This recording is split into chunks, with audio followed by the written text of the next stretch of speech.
A casi un mes que inicia el proceso electoral más grande de la historia, en el cual se elegirán 21.368 cargos, el INE estima que participarán alrededor de 94 millones de electores, lo cual pondrá a prueba su organización y logística. Destacan las 15 gobernaturas estatales que actualmente se encuentran distribuidas entre las fuerzas políticas, donde el PRI gobierna 8 de ellas: Campeche, Colima, Guerrero, San Luis Potosí, Sinaloa, Sonora, Tlaxcala y Zacatecas. El PAN con 4, Baja California Sur, Chihuahua, Nayarit y Querétaro. Y el PRD y Morena con solamente una, Michoacán y Baja California respectivamente. Por primera vez en la historia, el estado de Nuevo León está a cargo de un gobernador independiente. Adicional a las gubernaturas, también se encontrarán en disputa 30 congresos locales, que es igual a 1.063 diputados locales, 1.926 ayuntamientos y juntas municipales en 30 entidades, 300 diputados por mayoría relativa y 200 diputados plurinominales. Actualmente las encuestas marcan tendencia a favor de Morena, lo cual significaría llevarse la mayoría de los puestos de elección popular. Y, aunque la oposición pareciera que aún no encuentra un rumbo para competir y lograr hacer contrapeso al poder, existen algunas voces que han hecho ruido y hacen eco en la sociedad. Una de ellas es la del expresidente Felipe Calderón, que a través del partido México Libre aspira a convertirse en un partido político y participar en las próximas elecciones y buscar ser la oposición de Morena. Por su parte, los partidos desde los cuartos de guerra iniciarán la delimitación de estrategias y acciones y propuestas en búsqueda de tener la mayoría y poder definir el rumbo del país. En ese sentido, en RUA TV sentimos la obligación y necesidad de dar espacio a todas las voces que serán partícipes el próximo año. El futuro de la nación y el futuro de la sociedad estará una vez más a prueba. Y a partir de septiembre de este año, una vez más la discusión política estará presente en la mesa de millones de mexicanos. Esta noche, RUA TV presenta Batalla por México rumbo al 2021.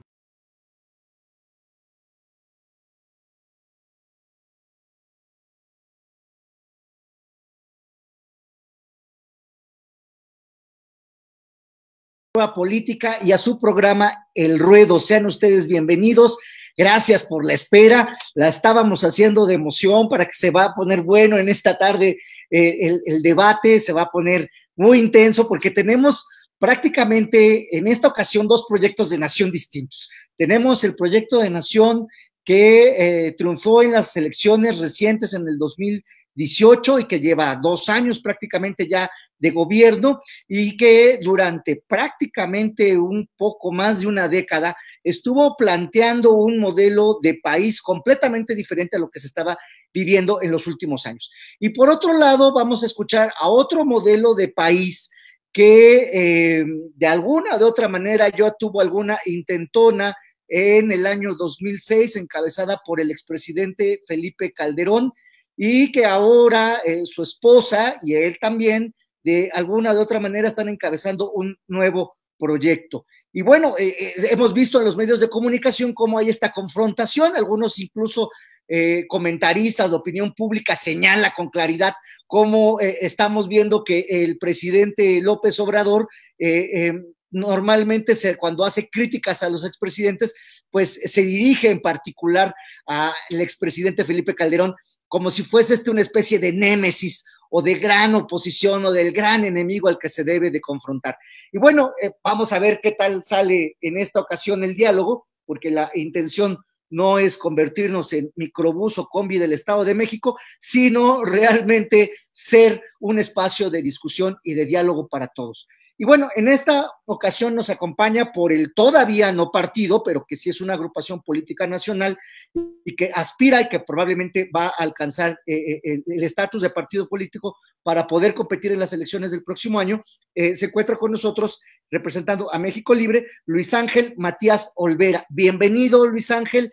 Muchas gracias por estar aquí con nosotros. Luis Ángel es estudiante de la carrera de Derecho de la Universidad, de la 3 veces gloriosa Universidad Nacional Autónoma de México, fue tesorero en su comité vecinal, ha gestionado presupuesto para los jóvenes. En la iniciativa privada se ha desempeñado como estratega empresarial, o sea que traes todo el perfil que normalmente trae la gente del presidente del por parte del Movimiento de Regeneración Nacional, mejor conocido como Morena. Él es licenciado en Economía y candidato a maestro en Economía, también por la Universidad Nacional Autónoma de México, que es Kramer contra Kramer, ¿no? Va a ser el debate. Entre su experiencia laboral destacan extensionista rural en el Inca Rural, asesor legislativo en la Cámara de Diputados, dirigente estatal de la Coordinadora Nacional Plan de Ayala y promotor de derechos humanos en la defensa del agua y el territorio.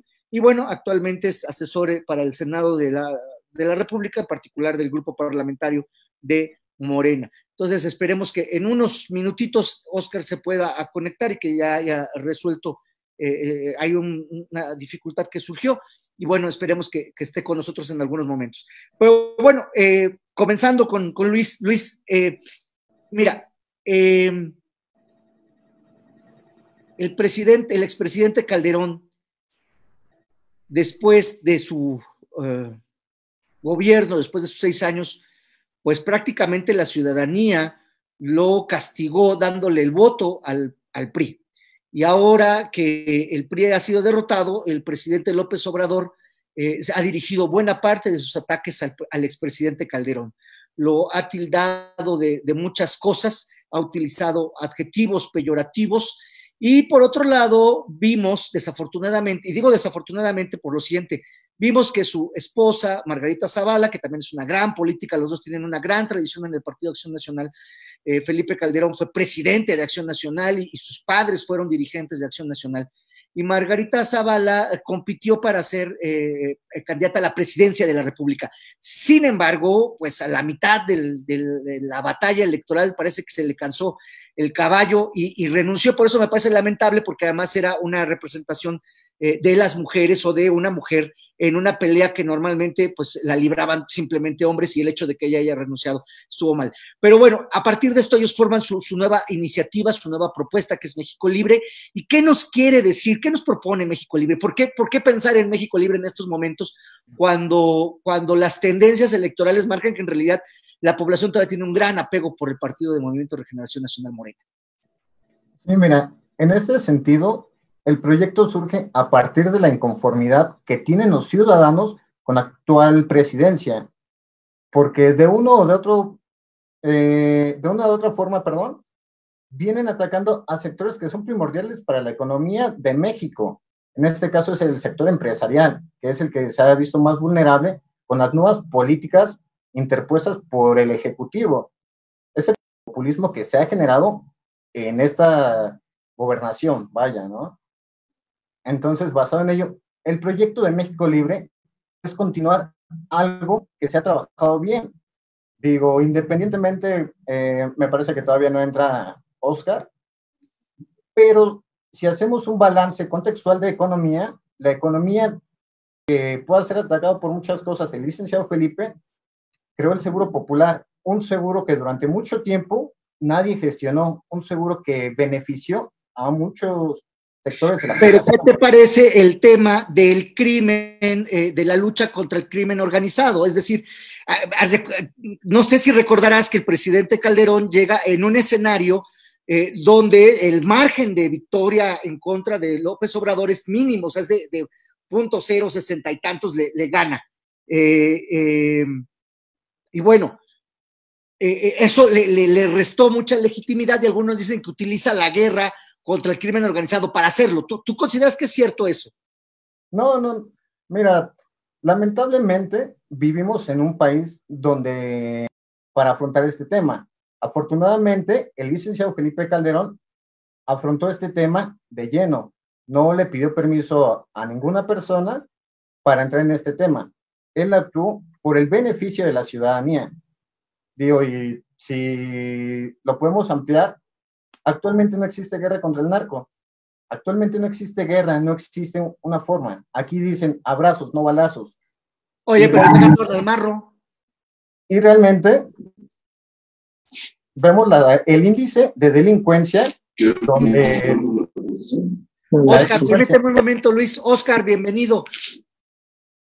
Hola, ¿cómo están? Óscar, bienvenido. Ya te presenté. Sí, gracias, qué bueno que se resolvió tu problema y que ya estás aquí con nosotros. Sé bienvenido. Sí.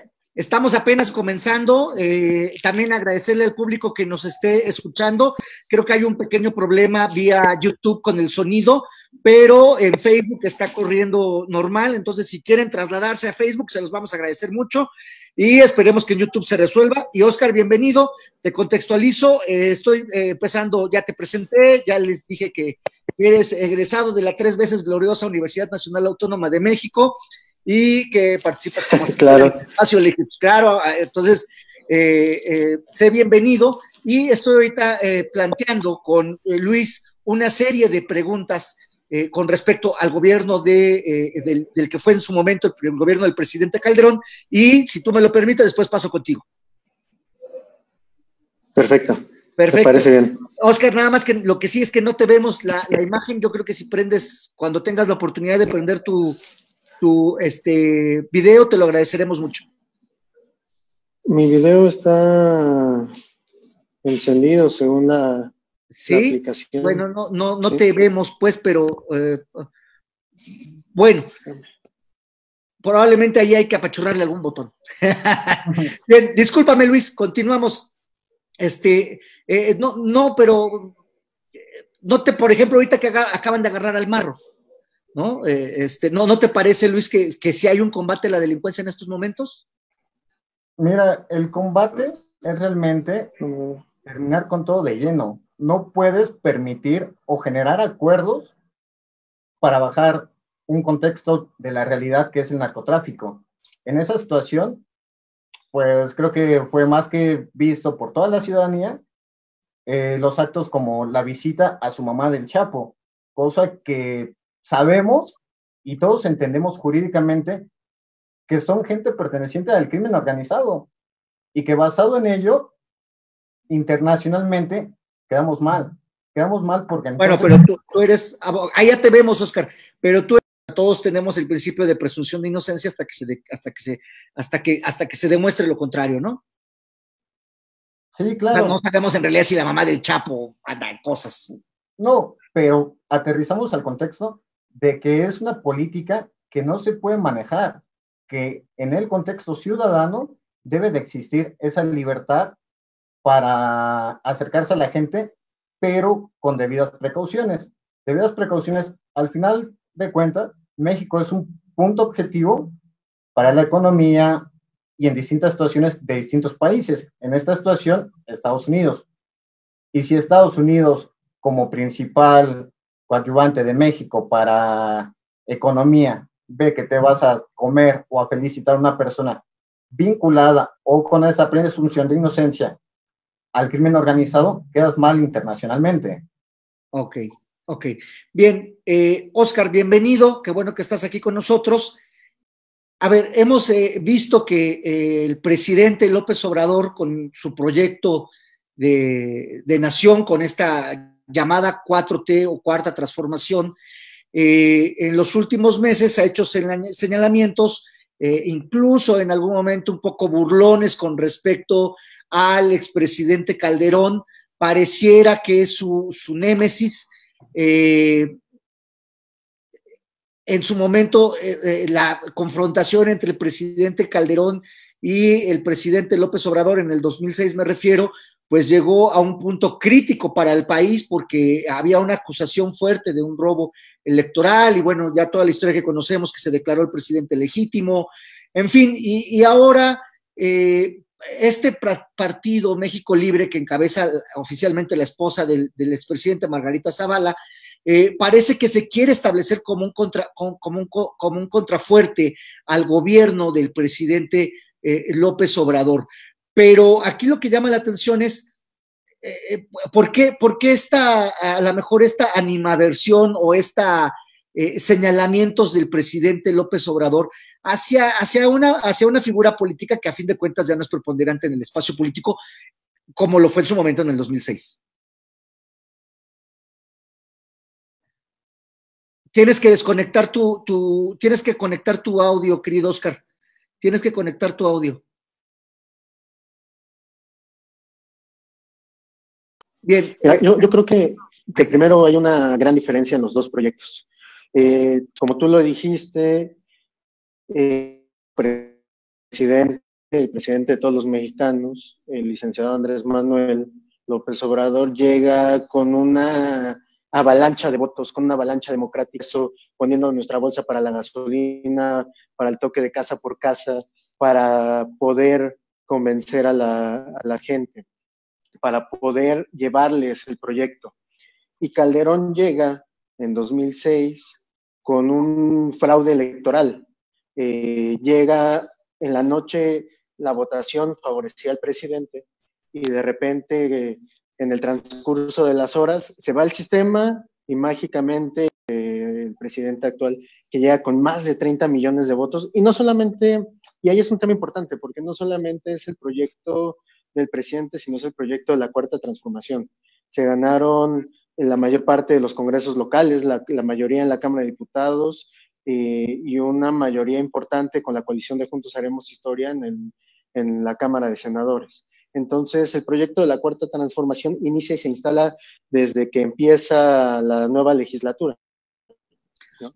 Yo creo que sí es importante señalar a Calderón, sí es importante porque pareciera, y pareciera que sí no tuviéramos historia, pero los procesos políticos no es de que ya hay un parteaguas y se inicia otra cosa, sino hay cosas que van creciendo, van subiendo y parten de un inicio, ¿no? Y ese inicio en el caso de la violencia fue el caso de Calderón con su fallida guerra al narcotráfico.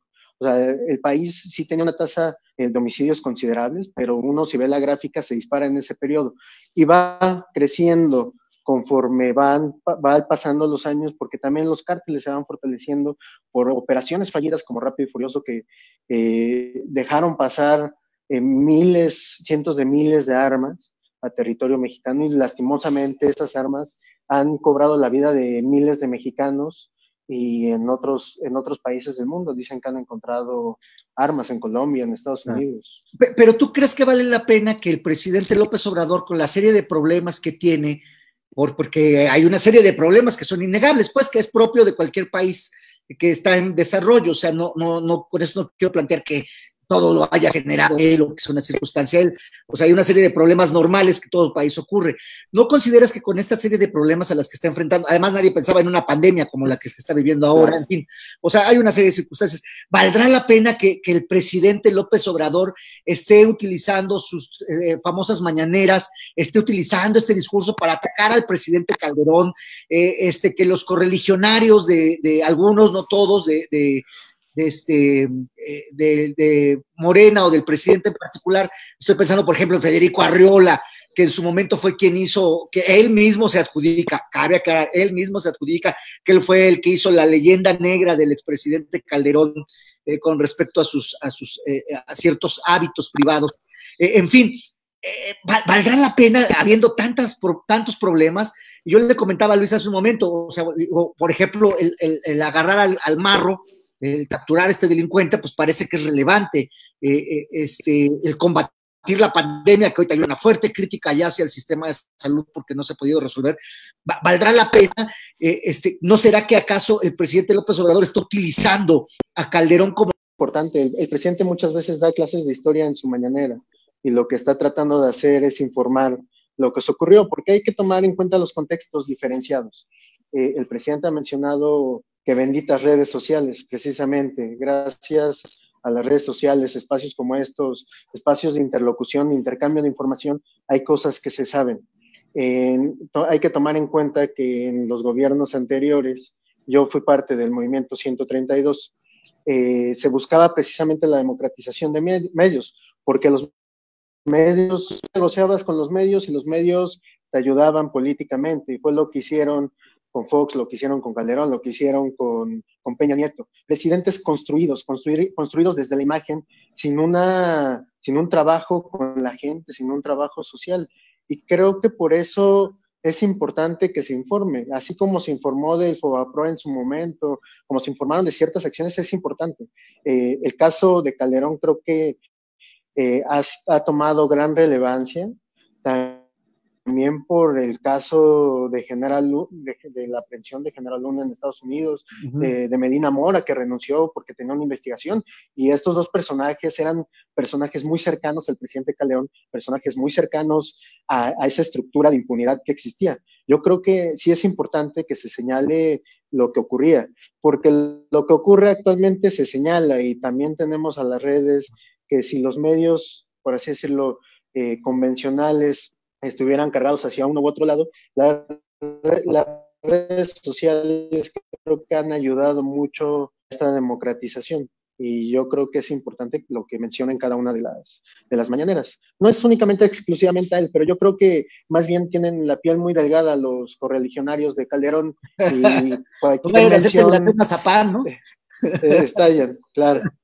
Ok, muy bien, te agradezco mucho, Oscar, esta primera intervención. Luis, ¿cuál es la situación del partido? ¿Si alcanzan el registro? ¿Si van a dar batalla? ¿Van a morir electoralmente hablando?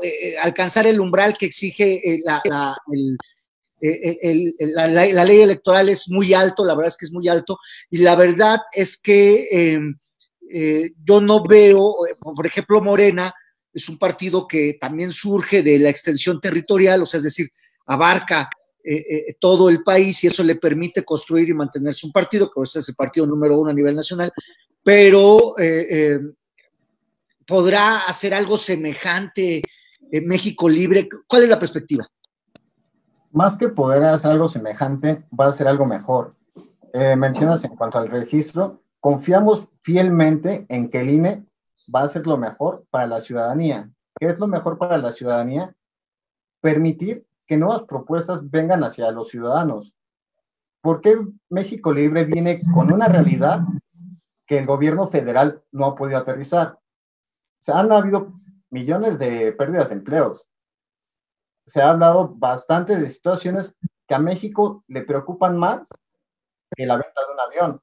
La realidad es que México Libre no viene en un contexto populista. Que el avión lo compró Calderón, ¿eh? El avión lo compró Calderón. Sí, sí, sí, pero no estamos haciendo, o no se está haciendo ese marketing político de decir, voy a vender el avión, sabiendo los costos que genera el mantenerlo en el hangar, sabiendo que al final de cuentas es una doble imagen de, ok, te va a rifar el avión, pero no te lo vas a ganar, simplemente se te va a dar una cantidad. ¿Por qué? Porque yo lo vendí. Entonces viene ese doble discurso donde dices, sí te ganas el avión, pero no. Oye, Luis, ¿y no te parecerá? Es una hipótesis, porque además en política no hay casualidades. ¿No te parece que en realidad el adversario a vencer de ustedes es Acción Nacional? No. Digo, o sea, porque a fin de cuentas Margarita sale de la institución de Acción Nacional, y pues buena parte de los electores de Acción Nacional pues van a ser de México Libre ahora, o por lo menos supongo que así va a ser.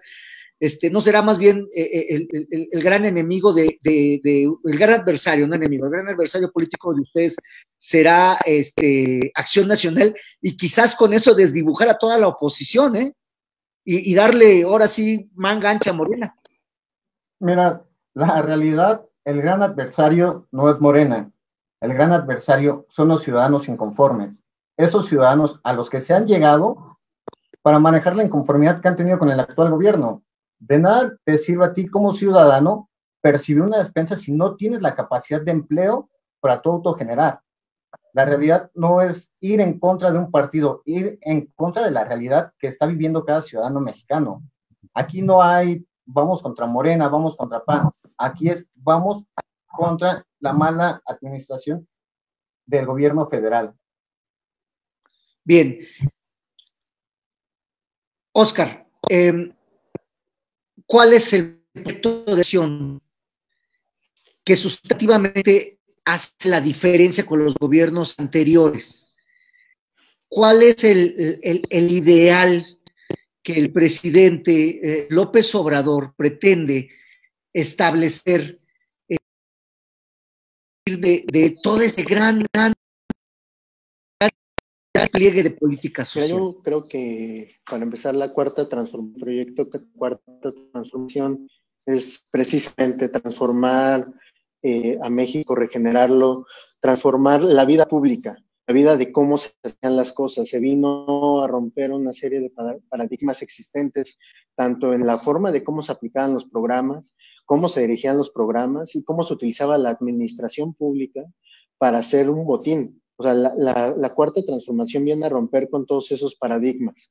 Un ejemplo muy sencillo, el tema del combate a la delincuencia, porque me da mucha risa escuchar a la oposición cuando habla de abrazos y no balazos, que es a lo que se refiere nuestro presidente, pero parece que no logran hacer switch en sus cabecitas o no logran entender el proceso, hablar de abrazos, no balazos. Se habla de tener estrategias para que no se dispare un solo cartucho y más colaterales. ¿Qué son las víctimas colaterales que llamaba Calderón? La estrategia hacia el tema de la delincuencia viene planteada en una de las reformas importantes que se aprobó el año pasado, que fue el tema de la Guardia Nacional. La Guardia Nacional se aprueba, pero me parece que ni los congresistas ni la gente de oposición leyó realmente la reforma. En la reforma también se plantea una unidad, una guardia de inteligencia financiera que va a trabajar en conjunto con la unidad de inteligencia financiera de Hacienda, en donde la estrategia es ir a incautar los miles de millones de pesos que están corriendo en el crimen organizado, darles literal un tiro certero en el corazón de las finanzas. Sin finanzas, pues no pueden comprar armamento, no pueden pagar capacitaciones, no pueden tener toda esa estructura prácticamente militar que se tiene. Claro, ¿no? Entonces, pero sí han aumentado una serie de reformas. Pero sí han aumentado el número de asesinatos, o sea, claro, claro, aumentan el número de asesinatos por lo que te comentaba. Va teniendo una tendencia en donde la CRUD se tiene que ver, no sé si han visto una gráfica, tienen una tendencia y de repente empieza a caer esa tendencia, es por la implementación de cada una de las políticas. La Guardia Nacional, la Unidad de Inteligencia Financiera, tiene menos, escasamente 2 años que realmente están cumpliendo su función, ¿no? En el caso de estos muertos, que son muy lamentables, no debería de existir uno solo, pero se está cambiando la estrategia. El caso del exfuncionario de Pemex, que está ahorita en proceso, por los moches que pagó a los diputados del PAN, que ahora quieren formar este Partido de México Libre, ¿no? Claro. Bueno, pero a fin de cuentas no pisó la cárcel, o sea, lo llevaron a un hospital de lujo, Oscar.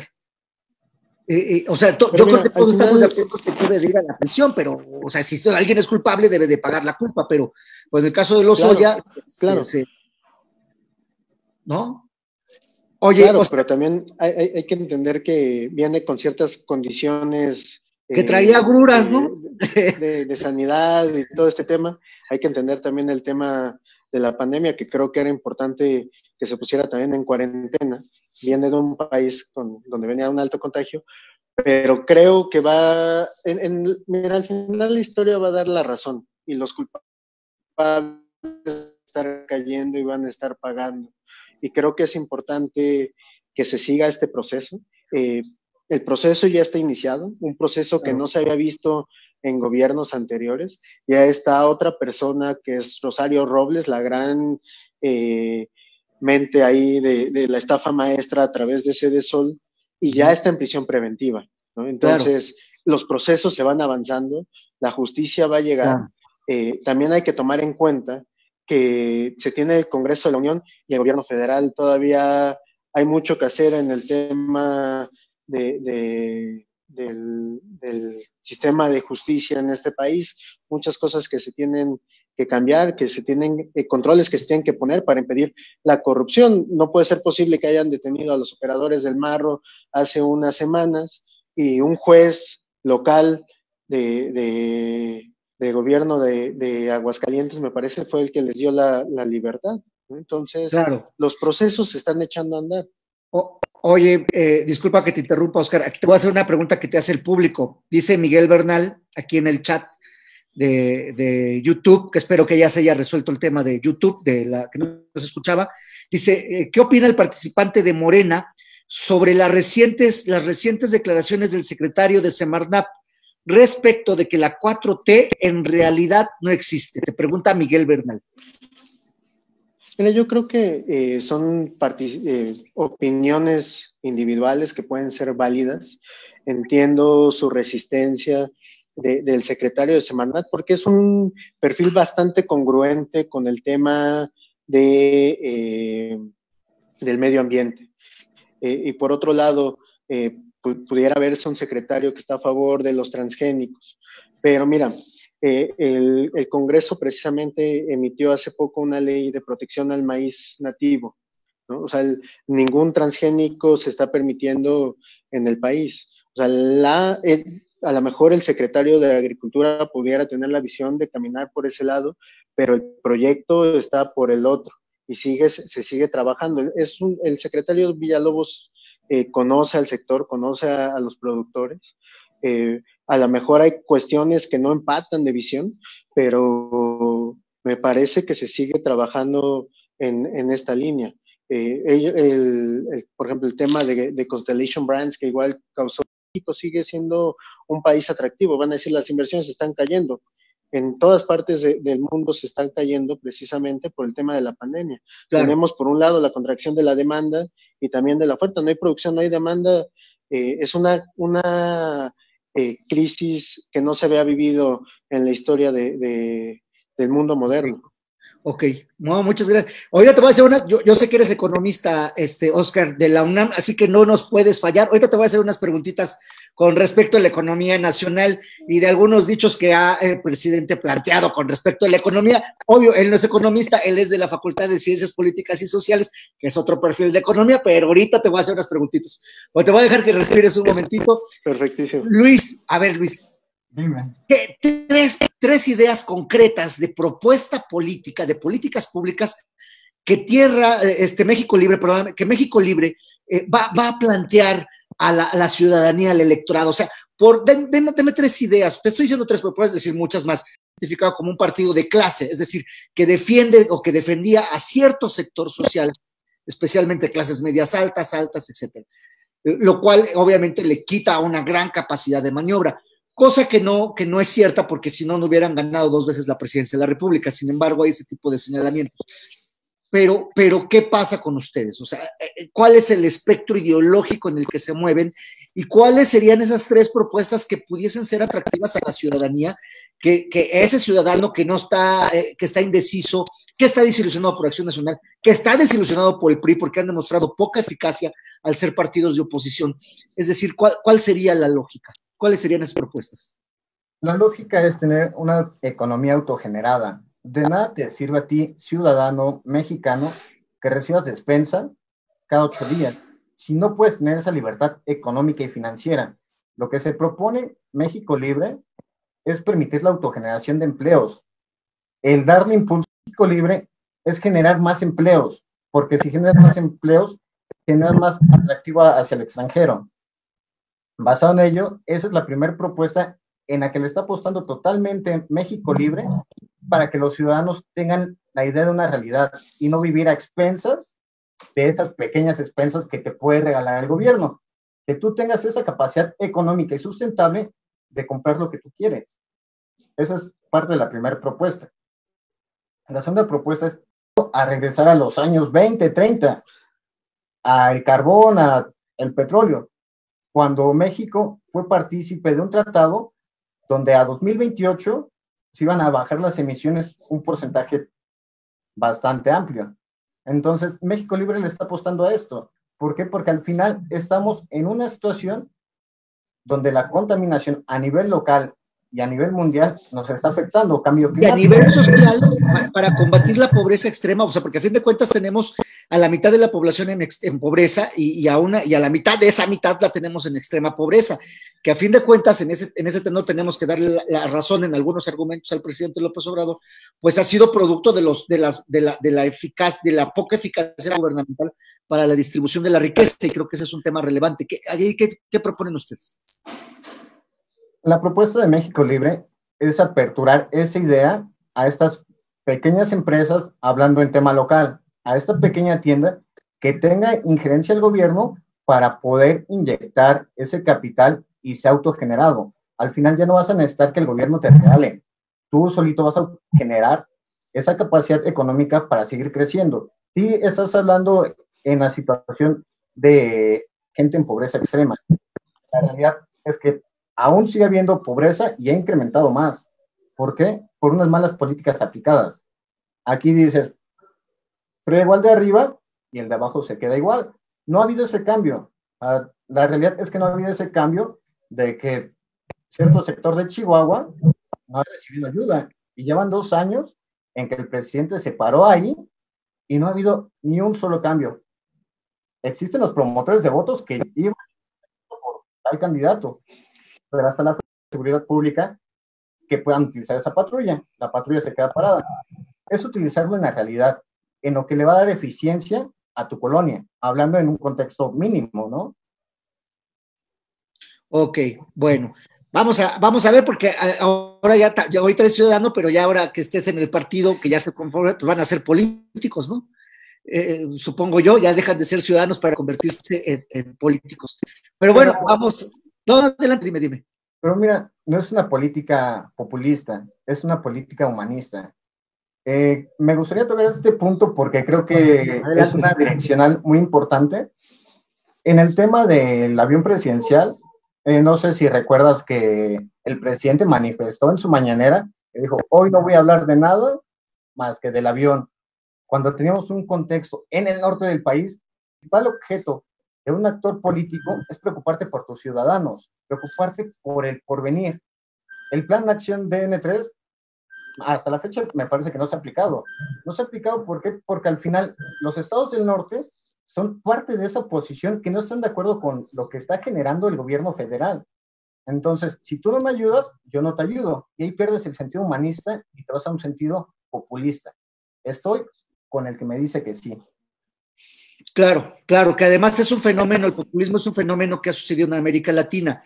Y en ese sentido, estimado Oscar, a ver, se ha criticado efectivamente que el gobierno del presidente López Obrador es un gobierno de carácter populista. Economista, conoces bien la importancia que tienen las variables macroeconómicas, recordarás tus clases tanto de macro como de micro, como de política económica en la UNAM. Y bueno, incluso hemos escuchado que el presidente de la República dice que los indicadores macroeconómicos, los indicadores de la economía nacional, pues ya no son representativos del bienestar y la felicidad de los mexicanos.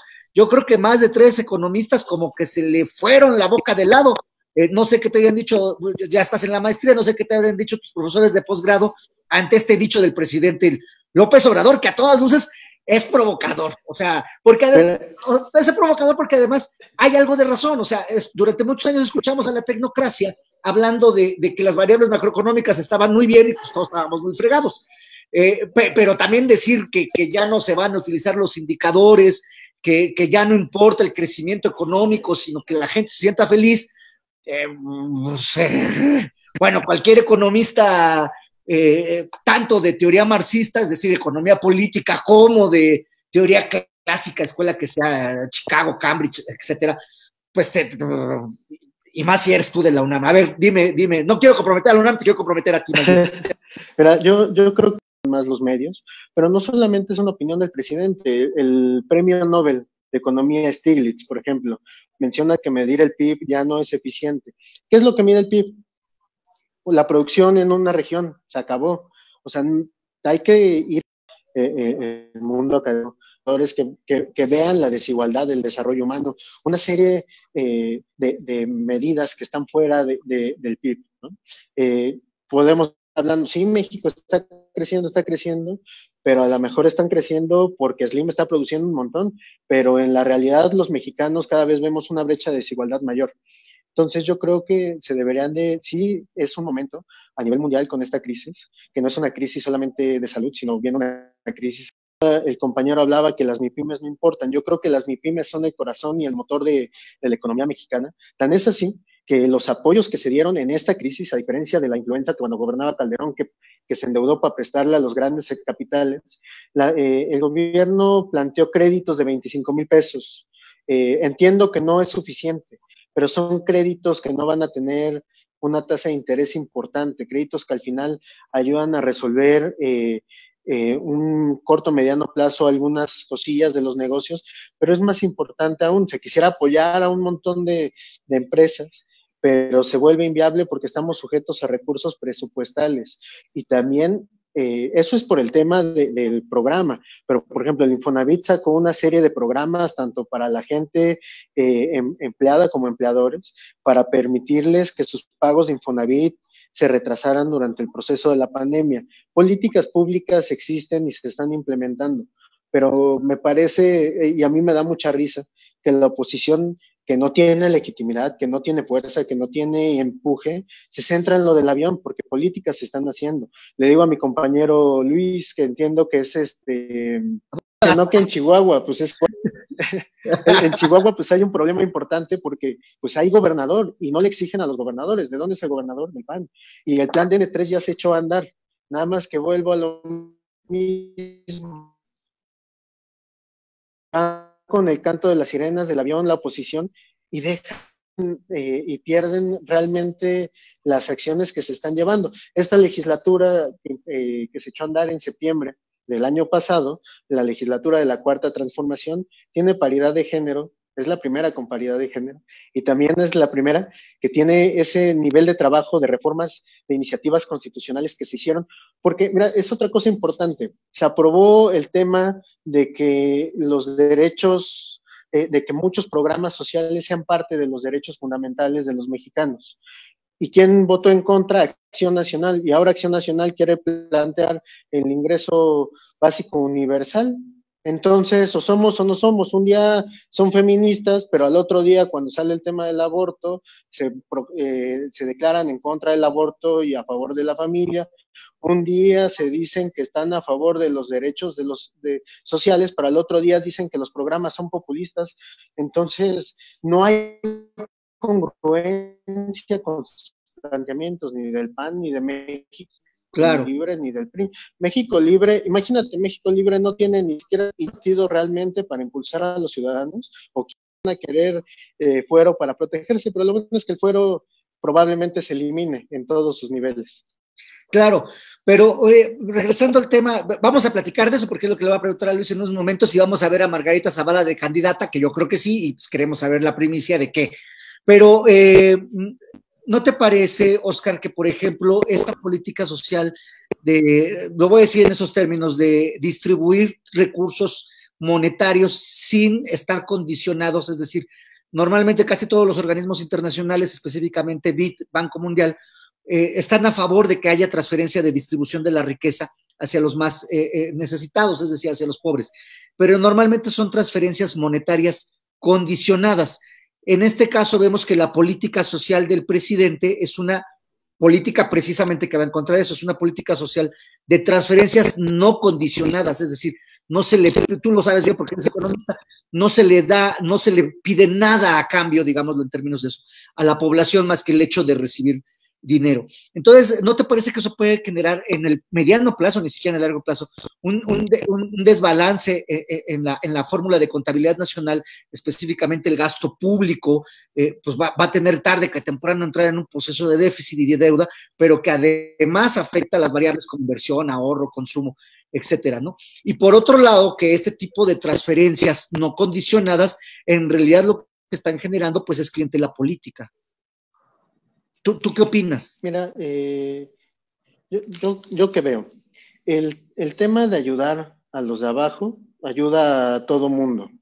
Y las transferencias no están generando un desbalance en las finanzas públicas, de hecho se mantiene el equilibrio fiscal. El objetivo de inflación, que era con lo que espantaban con el petate del muerto cuando el presidente andaba haciendo campaña, decían que la inflación se nos iba a disparar. Se tiene una inflación objetivo del 3%, se logró ese objetivo el año pasado, y digamos, la inflación, entendemos que esa política monetaria está impulsada por Banco de México, que es autónomo. Si tú le transfieres recursos a la gente que está en la Sierra Norte de Puebla y cobra su apoyo, ese lo va a gastar en la comunidad. y eso que va a estar gastando en la comunidad va a generar ingresos para las pequeñas empresas que tanto habla la oposición. Te estás consumiendo local, y una vez que consumes local, esos les van a comprar a otros. Si tú le consumes al de la tiendita de la esquina, el de la tiendita, va a aumentar la demanda de productos hacia las grandes empresas que les surten, pero también hacia sus vecinos. Y si esa misma persona lo ven, y no lo ven porque ellos cuando hablan de economía están pensando en las grandes empresas, pero realmente quien fomenta el empleo en México, quien genera la producción en México no son las grandes empresas, son las MIPYMES. Y si aumentamos la demanda agregada desde la base social, eso genera una derrama económica hacia arriba.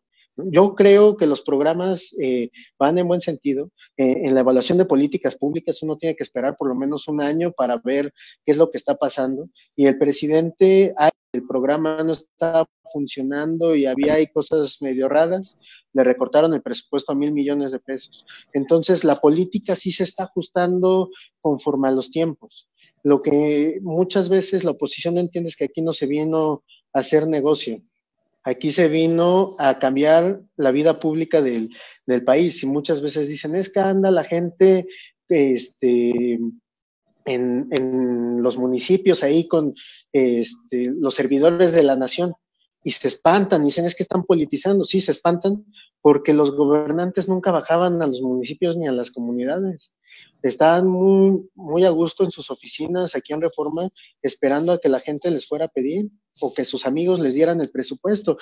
Acción Nacional, cuando Calderón y Fox gobernó, crearon organizaciones sociales para poder transferir recursos, miles de millones de pesos, porque no tenían tu pirámide poblacional. Esa base va a dejar derrama económica. Te digo, se vinieron a romper muchos paradigmas en el país, y obviamente para los tecnócratas es el demonio, porque ya no se ajustan sus modelos macroeconómicos, que al final los modelos macroeconómicos los ajustaban a lo que ellos querían que dijeran, ¿no? Las estadísticas pues al final le movían para que dijeran lo que ellos querían decir. Claro, claro, muy bien. Muchas gracias, Oscar.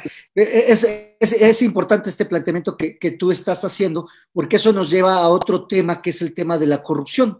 O sea, es innegable que en nuestro país, desafortunadamente, tanto políticos como de izquierda como de derecha han estado vinculados al tema de la corrupción, y que eso a todas luces medra en el aspecto económico, es decir, los recursos que deberían de irse a la gente, pues se van a los bolsillos de los políticos en general. Y en ese sentido, Luis, a ver, te lo voy a decir, Luis, con toda la claridad, porque lo estoy viendo ahorita mientras la gente está comentando en el... O sea, hay un fuerte rompimiento de Felipe Calderón y de Margarita Zavala con lo que fue Acción Nacional, y la forma de hacer la política, esta mística que Acción Nacional tiene desde los años 30, cambió rotundamente con la llegada de Vicente Fox al poder.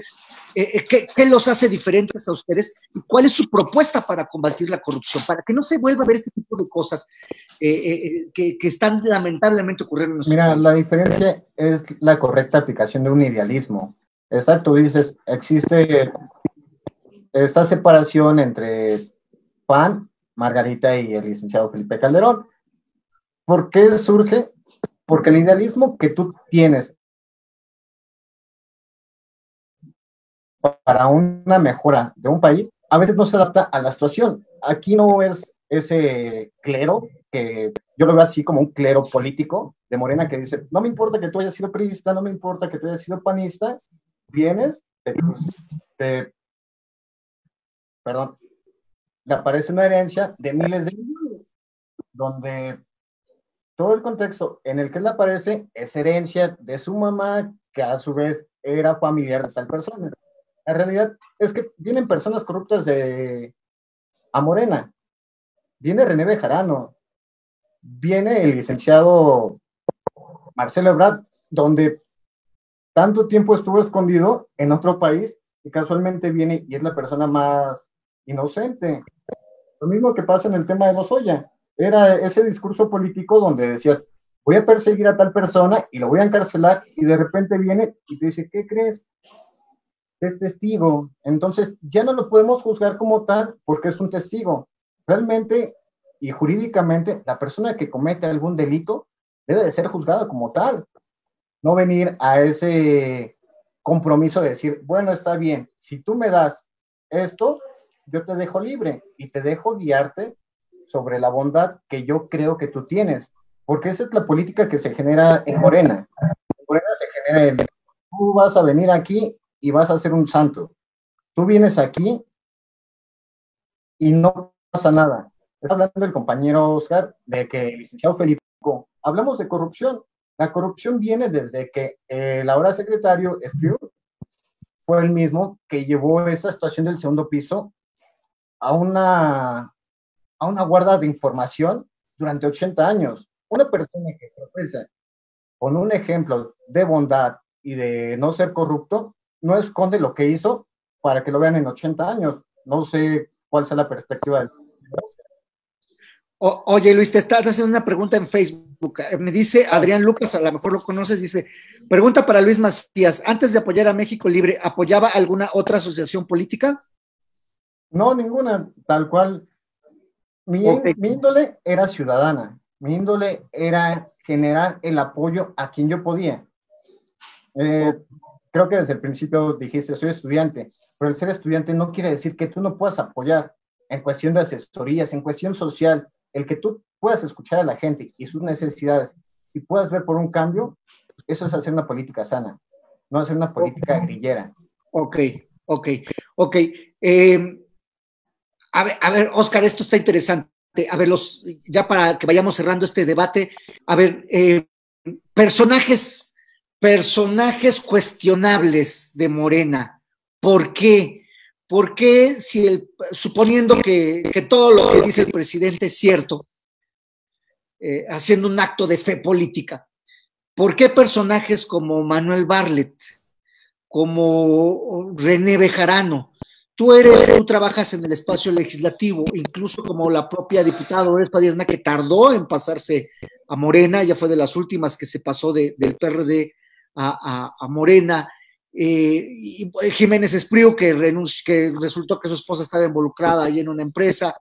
En fin, de Marcelo Ebrard no quisiera hablar porque a fin de cuentas sabemos que siempre ha sido muy cercano al presidente López Obrador, entonces no me extrañaría que estuviera de su parte.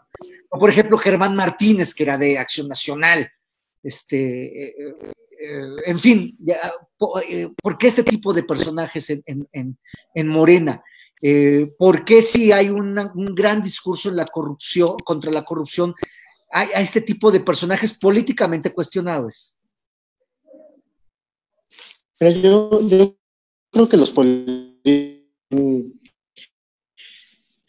que acabas de mencionar son cuestionables, pero quiero poner el ejemplo de Manuel Bartlett, que estuvieron diciendo que el tema de las empresas del hijo y todo esto. La Secretaría de la Función Pública hace unas semanas inhabilitó a la empresa Cyber Robotic Solutions, SADCB, que pertenece a uno de los hijos de Manuel Bartlett, por irregularidades en la venta de ventiladores. Y no solamente los inhabilitó, sino también les cobró una multa que asciende a los 2 millones de pesos. Entonces es un ejemplo de que aquí no importa de quién seas amigo. Aquí las cosas, y como dice nuestro presidente, nadie por encima de la ley y nada por encima de la ley. El caso, por ejemplo, de la guardería ABC, en donde salieron impunes. El caso, ustedes planteaban, el caso de Marcelo. El caso de Marcelo a mí se me hacía más un caso y político. ¿Por qué en el momento en que regresa no siguen la investigación? ¿O por qué realmente, si hubiera cometido algún acto, por qué no se pidió la extradición? Además que es importante recalcar que en toda esta serie de reformas aprobadas por la Cuarta Transformación, la corrupción está sujeta a 2 reformas importantes. Una, a que le enajenen los bienes a todo aquel corrupto que sea juzgado por la ley, todos los bienes y cuentas bancarias, bienes inmuebles, intangibles, una serie de bienes que hayan adquirido. Plantea que la corrupción es un delito en donde no se va a tener fianza, ¿no? Sino se va a tener que seguir el proceso en la cárcel. Morena, a diferencia de lo que muchos piensan, es un proyecto plural, un proyecto tanto para obreros como para empresarias, empresarios, como para mujeres, hombres, estudiantes o trabajadores. Es un proyecto plural para campesinos, para grandes productores, que integra precisamente a toda la sociedad. Y toda esa sociedad se ve reflejada en las estructuras de los congresos, pero no se pierde de vista la línea que se tiene por la Cuarta Transformación y por apoyar las reformas que vienen a cambiar la vida pública del país. Muchos de los cambios que se están planteando se están dejando en la Constitución, precisamente para que los nuevos gobiernos no vengan a hacer de las suyas. Claro, pero ¿no te parece que hay personajes que le generan ruido al presidente? Ruido en términos políticos. Pongo el ejemplo de John Ackerman, por ejemplo. Mira, John Ackerman entiendo que es esposo de la secretaria de la Función Pública. Tiene a la mejor simpatía por la Cuarta Transformación. Pero no sé si se encuentra afiliado, pero no sé si se encuentra afiliado al partido, para empezar, ¿no? Entiendo que no sé si tiene doble nacionalidad o solamente nacionalidad americana, pero él tiene, no sé si esté... ¿Tú sí estás afiliado? Yo sí estoy. Miren, si les parece, vamos a pasar a las conclusiones y después les voy a hacer una pregunta que ustedes la contestarán de la mejor manera y como ustedes quieran contestarla. No están obligados a decir exactamente lo que voy a plantear. Pero antes de esa pregunta, yo quiero, ¿cuáles son las conclusiones? Tus conclusiones, Luis, con respecto a esta batalla por México, porque así le titulamos este debate. Es seria, fuerte, congruente, propositiva, no necesariamente de confrontación, pero sí, y no sé si México Libre pueda llegar a esa altura de ser esa oposición que insisto, desafortunadamente el PAN y el PRI no han podido lograrla o no han querido hacerla. Pero, ¿cuál es tu conclusión, estimado Luis? Mira, mi conclusión en este sentido, de vida, es un poquito en la conclusión. El presidente manifiesta que tenemos que ser felices con un par de zapatos y poquita ropa, no un auto modesto. Pero no cumple al 100% este criterio. No cumple al 100% porque dice, ok, ustedes ciudadanos mexicanos van a tener un par de zapatos y van a tener un carrito modesto. Pero mi gente, mis hijos sí pueden estar en hospitales privados, pueden viajar, pueden vivir en el extranjero, se pueden aliviar. ¿Por qué no todos los mexicanos tenemos ese derecho? Y solo ese clientismo que es mi gente cercana. Esta batalla para librar a México de un contexto populista, de un contexto de beneficio a sus cercanos o de beneficio a su clientela, iría en un mal camino. El camino correcto es hacer una política económica que beneficie a todos los ciudadanos, grandes, pequeños, medianos. Aquí no tenemos que beneficiar a un solo sector, porque si beneficiamos la presidencia para el 2024? Sería muy llano hablar y decir que sí. La realidad es que este proyecto se inicia para los ciudadanos y así seguirá. Este proyecto seguirá para los ciudadanos que quieran un cambio de verdad. Anteriormente, si no querías un cambio, o si tú estás molesto con el PRI, con cualquier partido, lo que hacías era quedarte callado. Esta manera de incluir a la gente, a decir, participa conmigo, vamos de la mano, es un proyecto distinto. Aquí no vienen y te dicen, te voy a poner a Ana Gabriela Guevara para que creas que el deporte está bien. Aquí se va a poner a gente que tenga ese requerimiento social para cumplir con todo lo ordenado. Con todo lo ordenado quiere decir que cumpla con la ciudadanía, que no venga y profese algo que nunca va a pasar. Algo que dices, yo no voy a pedir prestado al Banco Mundial y, creo que sí pedí. Aquí se tiene que hablar con la verdad. Se tiene que hablar que los ciudadanos vamos a hacer ese cambio. No lo va a hacer una cuarta T, no lo va a hacer el licenciado Felipe, no lo va a hacer la licenciada Margarita. Lo vamos a hacer los ciudadanos que de verdad es un cambio, en un cambio concreto, no en un cambio de fantasía, no en un cambio donde te prometan que de la noche a la mañana todos vamos a ser millonarios. La realidad es un cambio real. Muy bien, muchas gracias. Ahorita te voy a hacer la pregunta, Luis, la pregunta final, porque te agradecemos mucho tus conclusiones. Estimado Oscar, tus conclusiones, por favor. Mira, bueno, antes de las conclusiones, le quería comentar al compañero cuando yo sé que se quieren despegar de ahí, pero pues, entre que son peras o manzanas siguen en el pan muchos de ellos. Okay. Yo creo que han confundido mucho a la población esta oposición sin legitimidad, diciendo que se quiere convertir en un comunismo de los 80s a México. Yo veo que las políticas avanzan en un estado de bienestar. Se plantea, nunca se ha planteado un par de zapatos, se plantea que los mexicanos precisamente tengan acceso a salud, a educación de calidad. Por eso se crea el INSABI, porque hemos recorrido las comunidades. Nosotros sí tocamos puertas, por eso cuando dices que la cuarta transformación no es un personaje, la cuarta transformación es un movimiento. Que no se olviden que Morena es un movimiento partido y nosotros, o en mi caso, yo vengo también de organización social y venimos de un movimiento importante. ¿Y qué creo o qué veo para este proceso del 21? Sin duda, una elección en donde Morena se va a llevar la mayor parte de las gubernaturas que ostenta que se cerraran los mercados internos y externos. Sin embargo, creo que se ha podido y se ha avanzado en el proceso de la cuarta transformación. Ya lo decían en alguna de las mañaneras. Si estuviera la oposición, seguramente ya hubieran pedido préstamos para regalárselos a sus amigos y la crisis no existiría para ellos, pero sí para los de abajo. Hoy se adelantaron las pensiones, hoy se tiene programas tocando el tema de las empresas. El de Jóvenes Construyendo el Futuro es un programa muy criticado, pero las empresas tienen mano de obra pagada por el Estado y los jóvenes están recibiendo capacitación por las empresas. Y además los jóvenes tienen acceso al seguro social, cosa que creo que es un programa bastante noble. Que haya empresas que lo quieran manejar con moches y con corrupción, de que si tú no vengas y yo te paso en el peor momento. Si estamos que la cuarta transformación tiene muchos retos, se tienen 2 años, no podemos cambiar más de 500 años de saqueo, más de 500 años de segregación social, porque la división social no es si eres chairo o fifí.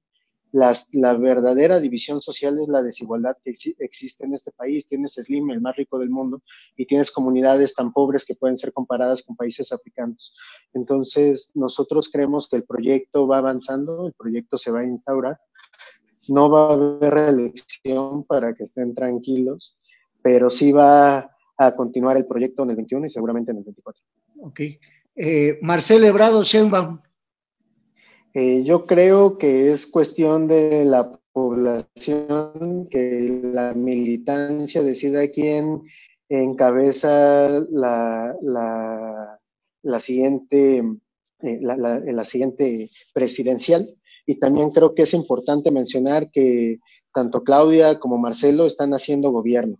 Los dos están metidos haciendo gobierno. Están en el partido. Muy bien, muchas gracias, Luis. La pregunta clave, en un escenario no político, 3 cualidades que tú le ves al presidente López Obrador. Híjole. Puedes contestar lo que quieras, puedes decir. Para mí sería muy difícil porque no estamos hablando de una persona real, ¿no? Estamos hablando de una persona doble moralista. Entonces, hablar como correctamente de una persona que no ha hecho una política. Ok, bien, bien. Oscar, la misma pregunta, no, obviamente no de López Obrador, porque vas a decir 20 cualidades, pero 3 cualidades que veas en el expresidente Felipe Calderón. Yo no veo cualidades, yo veo un personaje perverso, incendió el país con una guerra del narcotráfico fallida, un personaje ambicioso que salió con los cárteles de la droga, no por nada Genaro Luna está extraditado, y un personaje histriónico, usó los medios masivos de comunicación para difundir esta idea de que Andrés Manuel era un peligro para México. Bien, bueno, queridos amigos, Oscar, Luis, pues con esto damos finiquito a este debate del día de hoy.